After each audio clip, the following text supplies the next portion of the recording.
Welcome back, everyone, to the Catalyst Pharmacy podcast. Today we had on Amina Abubakar, who needs no introduction, but if you don't know her, CEO of Avant Pharmacy and Wellness, Avant Institute, RohoVoyage, all around rock star in pharmacy. She has so many awards. I'm not going to list them all, but in this episode we talked through a little bit of like 2024, like how she felt about kind of an end of year recap from her perspective. She talked about getting her org chart in order and doing the right thing by that. And then we talked through a program called Guide, which I didn't know about. It's new to me, but it's around memory care for basically Medicare patients, the way I understand it. And it's involving independent community pharmacy as really like brain health hubs and providing reimbursement for pharmacies and relief for, I'll say, in-home settings for those types of patients. It's a really cool initiative that she's going to be working on that goes live, it sounds like, in July from their perspective, along with the CPSN network. So really cool initiative, something you can really get behind, something that touches a lot of different people. So, and then after that, she kind of explains like what she's doing with RohoVoyage, which is her, I'll just call it I think it was framed as like almost like a medical tourism, but also it could be a leadership piece as well, where she books kind of experiences for people in Africa, since she knows it so well. She's from there. And she kind of understands, obviously, what kind of Americans are into and want to and care about. So really cool piece, the way she described really how people come back changed, which is cool. So good to listen to. So we'll take you there now.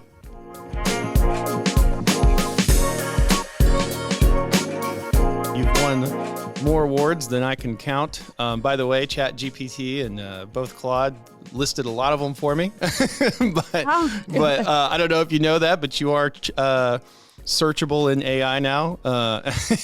Interesting. I hope it doesn't give my secrets of what I ask it. No, right. No, I don't think so. It gave me a lot of lists, but everybody knows you. Amina is a little bit crazy. Be prepared. Yes. Hold in your seats if you're going to hang out with her. But I wanted to get started real quick with just kind of wrapping up 24, like what it meant for you, like your own like version of wrapped in your pharmacy. In your practice, if people don't know, I know you have 4 pharmacies now.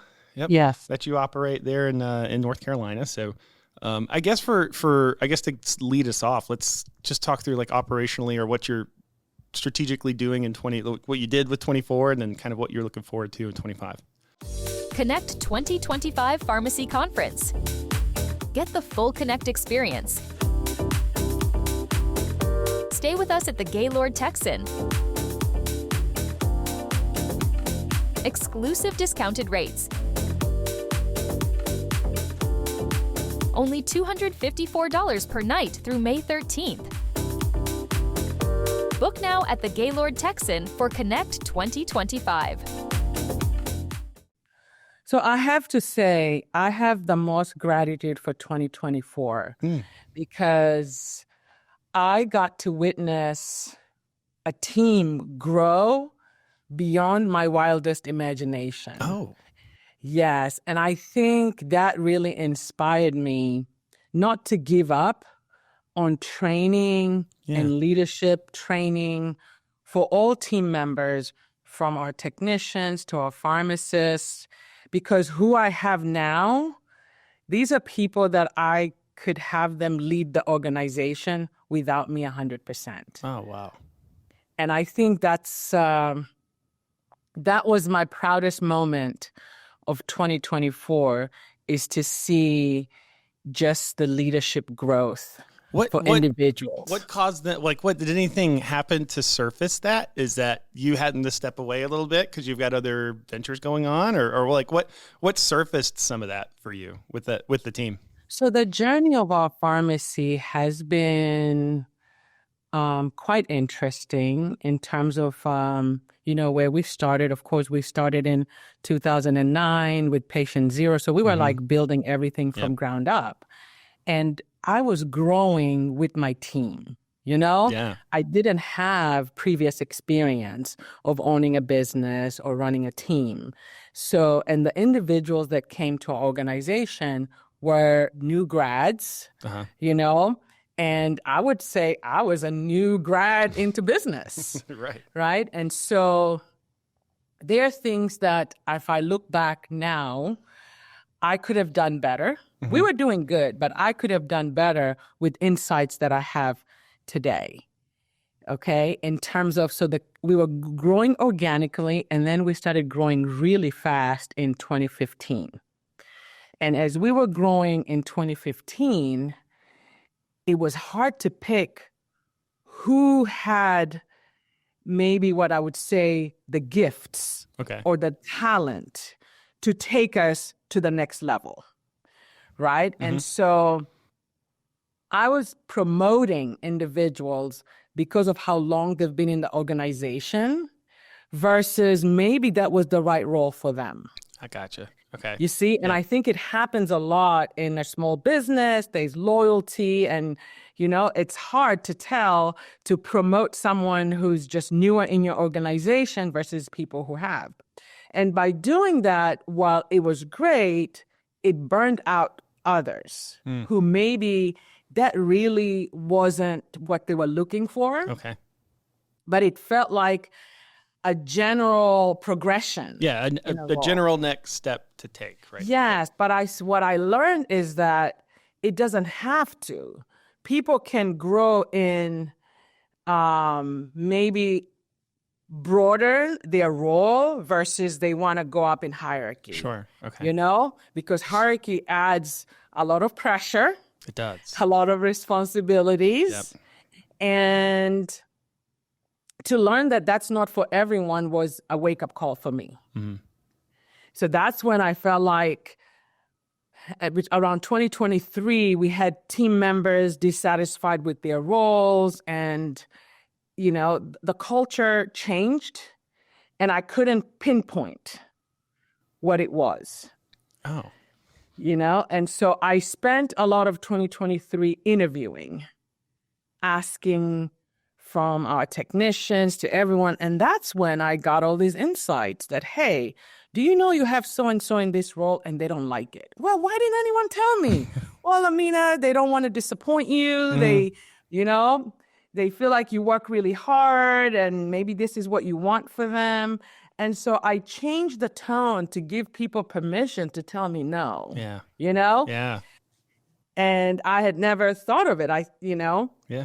And that's when I remembered being told, you see the world as you are, not as it is. So because I would have thought this was the right thing to do, but that was my opinion, And so I felt really bad for those individuals that I thought we were actually setting up for success versus they were losing connection and passion for the role that they had. Yeah.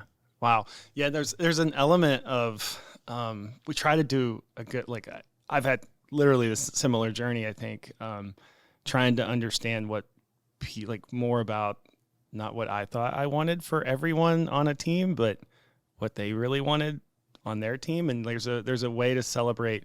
I can't remember the book it was called, but there's a concept called superstars and rock stars, where your rock stars are kind of like your hierarchical progression folks. But your rock stars are the folks who hey, I just want to do this or maybe broaden this way and just be really amazing at it. And you should celebrate both equally. Honestly, you should, if you're going to have statues, you should have statues of both. And so it's just kind of that was a learning experience I had myself because, I just always wanted to grow in the organization a certain way. And I just thought everybody else wanted that too. And I totally whiffed big time a couple times, I feel like, with folks on the team that they don't want that. They didn't want that at all. Yep. So that's what it took me back to resetting. And we changed the org chart. And that's when I said, well, why does it have to be this kind of org chart, And so I call it in my own terms, it's a round table with a lazy Susan in the middle. Meaning, let's get people around the table that have, expertise at different niches that we have. Sure.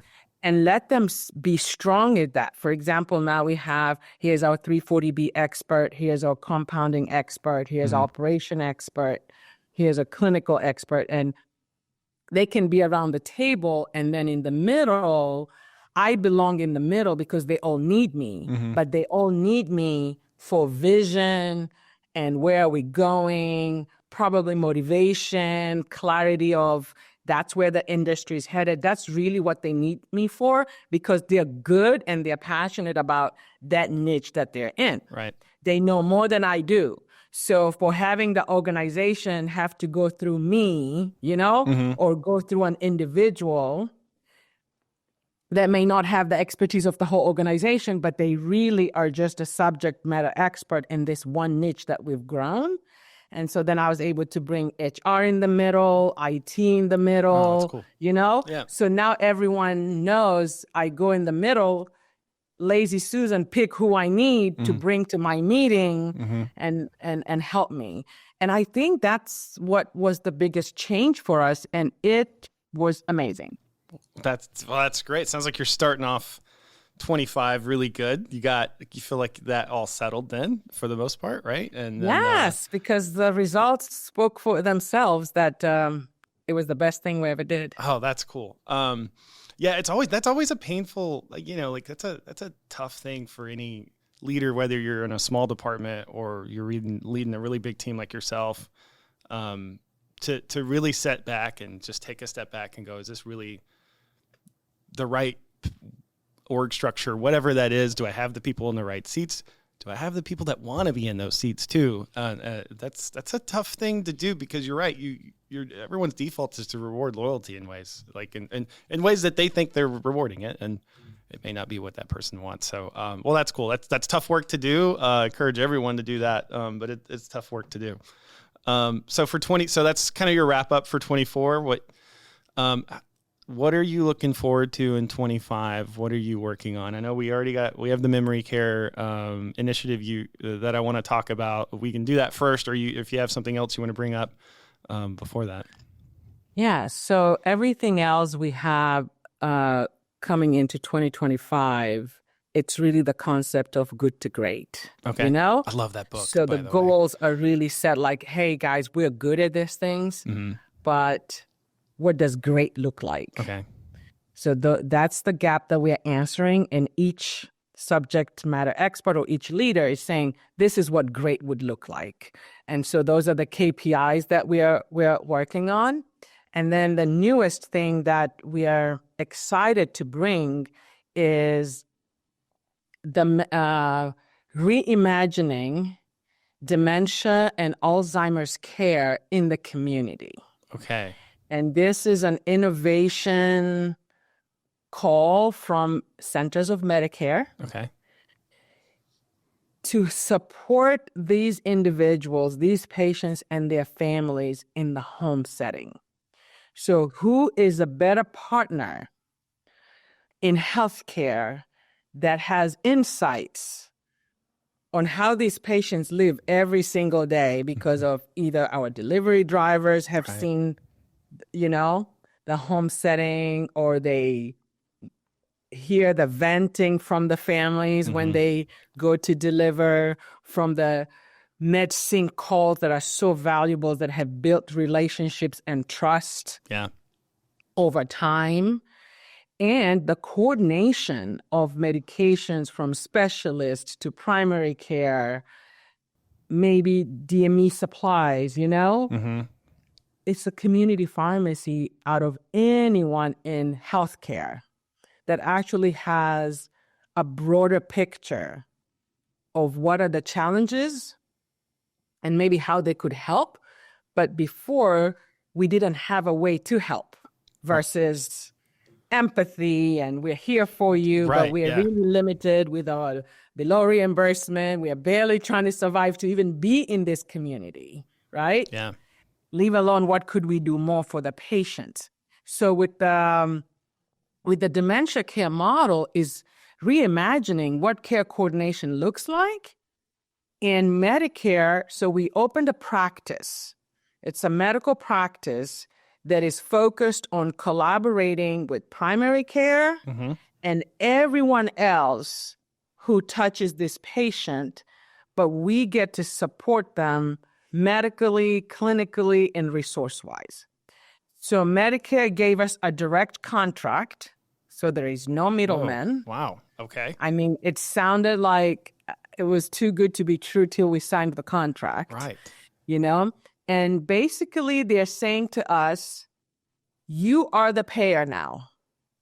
We're going to give you X amount per patient per month. Okay. How do you imagine you would use this money? We are removing barriers. We are removing Stark law. We are removing how you should do this. Oh, wow. We want you to go into your community and pick a team with you and help this family. So you help the patient who already has the diagnosis for dementia or Alzheimer's and support the unpaid caregiver. Yeah. Yes. Yes. That is huge. And that's, I don't know, for me, that strikes a nerve so much just because I have that kind of situation in my life already. My parents take care of my grandma a lot, along with support from my mom's family as well. But she's not in a facility. She's not in anything. And she probably shouldn't be. Like, she's super capable and all of that good stuff. But there's comes with that, you know better than me, like what folks go through with that stuff. There's some burnout Correct. that can be for real. Me, this was a personal journey too, because my father has dementia. And so just watching my mom and my family go through. So it was a lot of, yes, this could be done better. And I see things in a different lens. And so I'm very excited for the next 8 years, because the contract is 8 years, every year to learn and grow and make this a great way to support these individuals.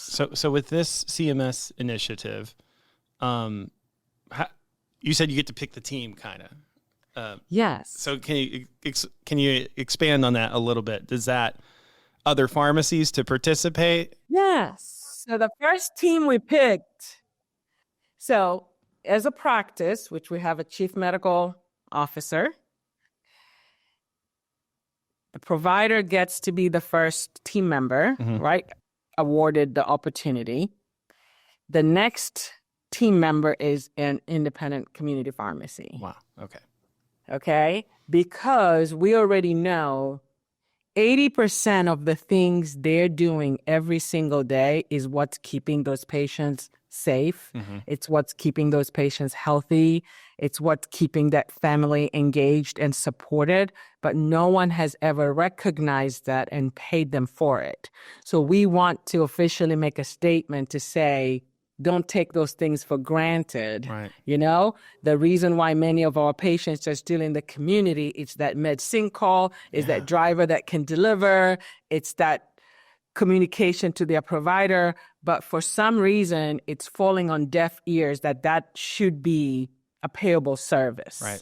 Right? So that's our first community partner for us to engage with and recognize that extra step and write that in a contract to start paying for those services so they can sustain them. Because many are not able to anymore. You're starting to feel like, do I even want to do bubble packing? I need to charge the family, So there's a lot of dialogue, things that pharmacies used to do before. Sure. And they would package it into their margin and be just a way to give better service, right. But it's impossible. So I know there are some pharmacies that have, moved into paying, and I think patients should pay for it. But those who can't pay for it, we now have a way that if they qualify for this program, that is something that we should cover at that pharmacy that is doing that for them. Yeah, and I equate that better service piece where there used to be all that, I wouldn't say even all that, there used to be some margin to go do all of that for all of your pharmacies and go for all of your patients. And I'll say this, like that, people don't realize too, that to me, it drives out, like it drove outcomes. It's and as you peel away more and more reimbursement, as like things get chipped away, you start to really affect outcomes. I hope it seems like CMS is recognizing some of that as well with this program. And so when you're talking about this program specifically, and you're engaging with independent pharmacies, I guess where are folks started? Where does this kind of start with you on this? Is like, hey, look, we have an area of the country that we're just focused on right now. Is it hey, we're going to actually, this would be a nationwide program, like kind of like where are the pockets, I guess, of interest for it, whether if it's all dictated by Amina or CMS or collaborations with other networks? So we go live July 1st. We were given this year to be readiness. So we've spent a lot of this year working out some of those strategies. And our first stop was at CPESN. Okay. Because we felt like it was already an organized, clinically integrated network with a lot of resources that we don't have to build from scratch. For example, the health equity piece already exists. Yeah. MedSync protocols, clinical protocols, outcomes that we can drive as a network already existed. So our strategy is to be in every state that CPSN is in. Okay. Which is almost basically the entire country. Yeah. Yes. And we're starting with a few states who have shown interest, and we're able to work with their network facilitators that can help us educate those pharmacies, get them on board, and get them connected to us. So that way they're set up to be that hub in their community. Okay. I guess what does this look like for, like, say I'm hearing this and I'm in CPSN, I'm in Kansas or wherever, right? And I go, man, I have a pretty large population of, I'll just say, memory care patients that I take care of. What are the, I guess, lift or requirements or whatever that would be? And I won't, nobody's going to hold you to this because I understand you're still in the readiness phase and you don't even go live till July. So all of that can change, but what do you envision, I guess, a little bit of how the practice has to change up a little bit in order to make sure we're following through on what we're supposed to be following through from either a documentation perspective or whatever? I think what we want is a commitment to have an individual who can take a lead on this. Okay. So we've tried little micro pilots, and the places that weren't able to make things happen as quick as possible was the staff had many other roles, right? Yeah. So it becomes much harder. Yeah. So it's going to be where you have a mindset to say, I want to be known in this community as a guide site and as a dementia care support site, because Medicare is going to be advertising you, okay? Oh, okay. They're going to, any zip code we put, they're going to send letters to families on those zip codes to contact you. Okay. So you have to have what we call a patient care navigator is our first request. They do not have to be a pharmacist, but they can be supervised by a pharmacist. So if you're having a technician or looking to hire different individuals, maybe someone who used to be a CNA, Yeah. things like that. So pharmacists, just who needs to come on board is like they're reimagining a different workforce, because we failed every time we thought our technicians could play multiple roles. Sure. Something always give. Okay. Yeah. So we decided this is a role on its own. It could be a technician who wants to be in that role. Sure. Yeah. And it could be several FTEs, but you have to be intentional that you have this process, because once the families come in, there's the initial evaluation of what the caregiver needs, what the patient needs, and we may need a pharmacist for that initial visit, because med reviews are going to be key resources, but then they get handed to a patient care navigator who would have gone through the training that Medicare has given us as a guide to, before they engage guide patients, they need to have this training. So I would say, other than that, it's everything they already do. Yeah. Okay. Okay? Yeah. And maybe the patients, when we started offering this to our own patients, they were like, what is different? You already do these things for me. And that's when we realized, you're right. They don't feel like they need to sign up for anything different, because we have been offering them this support. But what it's going to do is attract new patients to your pharmacy who are in your community that don't have your service. Sure. And now you get to bring them on board by qualifying them that they have those diagnoses, and then getting paid to have them in your pharmacy. Yeah, that's great. And also, like, I just think through my own family, if they've got a notification from CMS or whatever, and then, they're opening it for my grandma, and it goes, hey, look, this is a whole program designed to help, just enhance care for her, and support you at the same time. And this is a location that does it. I think they would pop up and be like, what is this? And go figure it out. So that makes total sense. And I guess from my perspective, I'm getting too tactical already, but I'm just thinking through like, oh, like you could do this with like, I never try to make these Pioneer commercials, but like you just segment your MedSync in a certain way with maybe that one individual that you're going, hey, like you're going to be the guide patient care navigator from there, and go, cool, like that, those patients are your patients. And from that perspective, the workflow doesn't have to change that much if you're approaching it that way. Correct. You would probably think of it as if you have a facility. Right? Yeah. So that's how we're working the workflow-wise. Okay. It's like, okay, we're creating a facility. These patients are added to this facility, and someone is assigned on the MedSync of this facility. The difference now, they know all the resources that we can offer. Yeah. For example, there's no paperwork to approve respite care.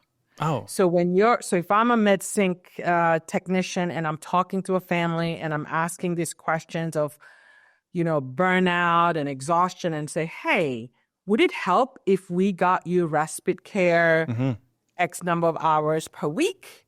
Would that bring relief to you? Right. Oh, well, wow. Then if they say yes, we already have collected respite services in our area that we're going to send a referral, and we get to pay for the respite. There is no billing. It's a direct contract between our clinic and that home health agency. Oh, wow. Okay. So you're paying because the home money, health remember, so agency. we are now That's the right. payer. You are the payer. That's right. Yeah. We are the payer of that service. So we have the dollars allocated to respite care. We're already getting phone calls from home health who've gone on the guide map looking for those who they can contract for respite. Wow. So that's one way. So that individual, and also we already know of things that Medicare doesn't pay for home safety. Maybe the family need to make a ramp because now maybe a wheelchair is needed, or the bar rails, or bath safety. Well, we've been given a budget per year that we could do that. And so for me, it was just like those were always the barriers, of, okay, they want these things, but it's not covered. Yeah. Now we have a budget for that. So that MedSync individual who's going to be the patient care navigator learns of all this is the handyman we have contracted. Sure. Whenever we need to go help a family, they go, they bill us, they don't bill the family, we pay for it on our agreed rates. And so to me, it just was a no-brainer that we were so lucky that we got to be one of the 390 sites nationwide. Okay. But when I look at those sites, we're the only ones that have the community pharmacy. Really? So there's 389 other, They're health systems. They may be already Alzheimer clinics. So they're directly already a provider. Yep.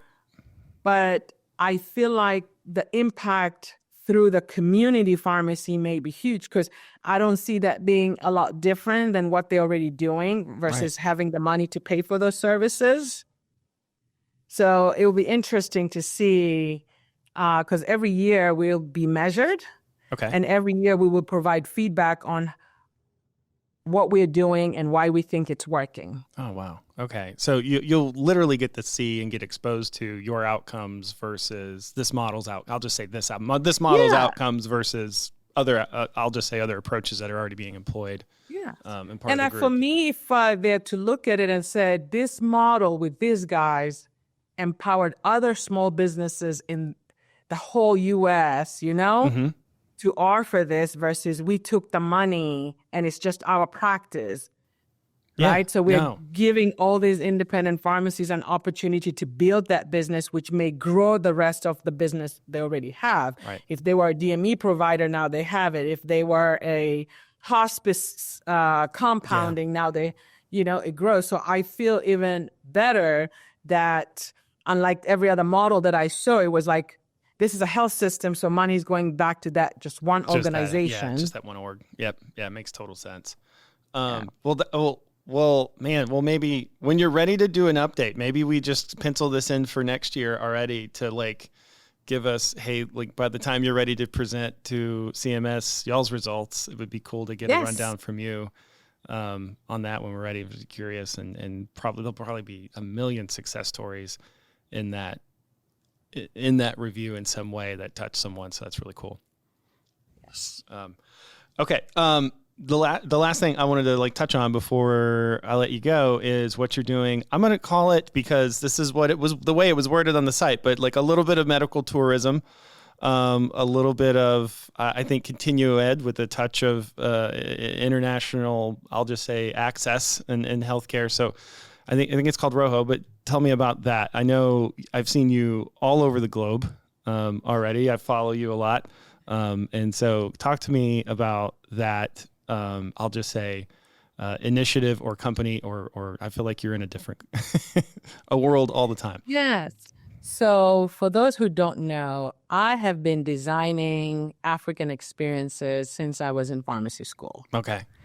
It just wasn't a company or something I did, to promote it. It's just that from pharmacy school, when people's like, oh my God, you're from Africa. My family, it's on our bucket list. It's my grandparents' 50th anniversary. Could you help us? So it was organic that I would do it. And I realized I really love it. I enjoy it. I enjoy the details of the trip. I enjoy how I can make the complexity of Africa be very simple and seamless for people, because I understand the continent. I was born and raised there. So it's a lot different from how I see things. Mm-hmm. And because I've lived in America more than half of my adult life, I understand Americans. I understand their efforts, what they're looking for, and things like that. So around COVID time, I had a little extra time because I didn't have to be in the pharmacy as we were decreasing the number of people that had to be there. I was just looking for things to do. And I also realized how trapped I felt, like we could not travel. So I think we all felt that. That was like, oh my God, I'm dreaming just to get out of here or go somewhere. But at the same time, I'm part of so many nonprofit organizations around Africa. And I saw immediately the impact that travel had on their existence. Yeah. And so I'm a board member on one of them, and it was terrible, And I thought to myself, wow, if I could do anything different, if I could help them, I need to revitalize travel, and connect people who are going to go anyway. Yep. And have me curate that travel for them, because it is not a money-making business for me versus leveraging my knowledge, expertise, and my network and say, hey, if you wanted to go to Africa, it wouldn't be any different if you went to any of those websites and booked and went. No problem. Okay. But if you came to me and I booked the same things that have inspired you, what you picked from Travel and Leisure, whatever it is, if I book it because now I'm an official agent of them, they have to give me a commission. But what we've done is rerouted those commissions to the charities. Oh, okay. Okay, so cool. At the end of the day, if I had the energy to make it nonprofit and get on the board, yeah. But right now, I just curate, and then our beneficiaries are the schools for scholarship, the microloans for people wanting to just have a small business. Healthcare is a big one in the marginalized communities. So I felt like, well, if people traveled and then their travel actually made the world better, then I could see myself doing this. I wasn't that I had a lot of time just to be a travel agent because that's what I wanted to do, but it was intentional. So Roho means soul. So it's a travel that should awaken your soul, either for yourself, get away. It's respite for busy people. It's a way for families to connect, away from cities. And because a lot of the way the wilderness just has its own power of healing and awakening. And so every time I did these trips, compared to when people said, hey, I was in Europe, I was here, I was there, everything was always like, yes, we had a great time in Europe, we had great food, we had a good time. No one ever told me this trip changed my life. Oh, yeah, that's fair. I've been to Europe, and I never said that when I came back from Europe. So. Correct. But everyone who's gone on these trips in Africa, I read their reviews and I read their messages back. They're like, thank you. This trip changed my life. Either it provoked a gratitude that you knew you were grateful about your life, but maybe it intensified and really put your mind to be like, I am grateful. And you suddenly felt it for the first time, what that means, or just a time away from, things were very Emails, similar phones, all of that. To your world. And so people just see things differently. And so that's why I've enjoyed it. And my role now is by adding education to it, it's not about work-life balance, but it's like work-life integration, because we will never be able to balance. Balance means things have to be equal, but they never will be. But are there moments of busy pharmacy owners, pharmacists, healthcare professionals that are giving so much of themselves every day? Could they go on a trip that someone else takes care of them, their details, and plans everything, and they have a good time, make an impact, and get their continuing education? That's how it came to life. All right. Well, I see so many, I'll just say different healthcare professionals. Obviously, I'm in the pharmacy world, so I see mostly pharmacists in those groups that you're taking on so many different journeys. So it's just really cool to be like, what is this? And finally I got it from you. Yes, and besides that, those are the ones that I get to share, but we do a lot of private families, those multi-generational private families, couples, honeymoon. So it doesn't really matter. It's just the ones that I take people on the group. It's because someone calls me and said, Amina, I want to go here. Let's put a group together, because we can get group rates better. And so we're able to do higher luxury experiences at lower rates because I can put a group together. Right. That makes sense. I remember, because I told you, I was like, man, once my kids are kind of like, on their own or whatever, because I have a high schooler and a college kid. And that's the way I framed it. I was like, then I'll probably be ready to go do something like this, and I'll let you know. And I remember I think you were like, why would you wait? Why would you wait for that? Like, people take their kids all the time, and they have the same basically joy or perspective that they you come back with, they come back with. So I thought that was interesting. I was like, oh, people. It's just like, I just always assumed this would be something that's like, oh no, you don't take the kids. But all right, yes. Well, cool. All right. Well, I'm not going to let you get out of here without the Prescribables segment here, real quick. So, which this sounds like that's what that is. But what is Amina reading, watching, doing, listening to that other folks that listen or watch this would be into? Yeah, so it's about buying back your time. I think I have been really looking at what time means, and putting a different value to it. There are things that I can do, but should I, And why am I wanting to do? Is it going to save me money, or is it because that's just how things have been? So I'm challenging how I utilize time. Okay.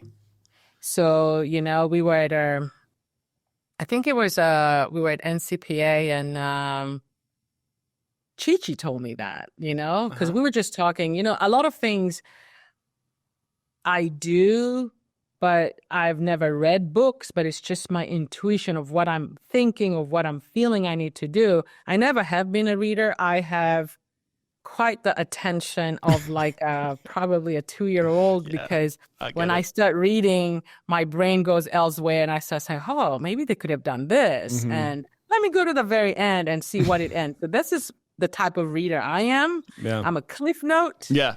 But I like to learn from others. And so she just said, well, what you're talking about is called buying back your time. And she said when she read that book, it really changed how she was able to delegate things. So I think that's kind of where I am. I'm trying to find, not just for me, but also encouraging that from the leaders we've built and from the team members, because so much that I've seen in the past few years, actually, young people dying all of a sudden. It's like, you probably thought you had more time, but you don't know for sure. Yeah, that's fair. So how do you look at things that way? Yeah, I mean, it's what you can't get it back, Like, it just makes total sense.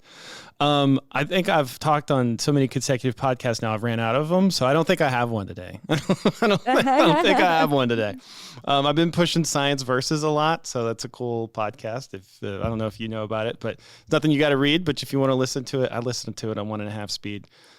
It's a cool thing. They'll take something like the gallon of water thing. Everyone was drinking a gallon of water for a while, and they were like, hey, look, we'll just actually put it through the rigor of going and looking at all of the research and citing it all and yada, yada, yada. And it's like, at the end of the day, they were just interested. It was interesting because it was like, hey, really, your body will tell you when you're thirsty is probably the best way to do it and not have to drink a full gallon of water.